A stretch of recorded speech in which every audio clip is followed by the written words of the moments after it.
விநாயகரின் சிறப்புகள் பல உள்ளன. அவற்றில் சிலவற்றை இங்கே பார்ப்போம். எந்த ஒரு காரியத்தையும் தொடங்கும் முன் விநாயகரை வழிபடுவது ஒரு பொதுவான நடைமுறை. ஏனெனில் அவர் தடைகளை நீக்குபவர். மற்ற தெய்வங்களைப் போல சிலை வடிவம் தேவையில்லை. ஒரு சில குழந்தைகள் கூட மஞ்சளை பிடித்து வைத்தால் அதில் விநாயகர் எழுந்தருளி அருள் புரிவார் என்பது ஐதீகம். விநாயகரின் 5 கரங்களும் படைத்தல், காத்தல், அழித்தல், மறைத்தல், அருள்தல் ஆகிய 5 தொழில்களையும் செய்வதாக கூறுகிறார்கள். விநாயகரின் உருவ அமைப்பு பல தத்துவங்களை உணர்த்துகிறது. அகலமான காதுகள் நல்ல விஷயங்களை கேட்க வேண்டும் என்பதையும், பெரிய வயிறு உலகில் உள்ள இன்ப துன்பங்களை எல்லாம் ஏற்று ஜீர்ணிக்க வேண்டும் என்பதையும் குறிக்கிறது.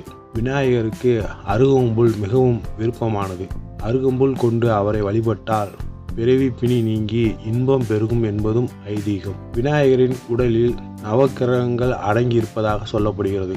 அதனால் அவரை வழிபடுவது நவக்கிரகங்களையும் வழிபட்ட பலன் கிடைக்கும் என்று நம்பப்படுகிறது. இது போன்ற செய்திகளை மேலும் அறிந்து கொள்ள நமது சேனலை சப்ஸ்கிரைப் பண்ணவும்.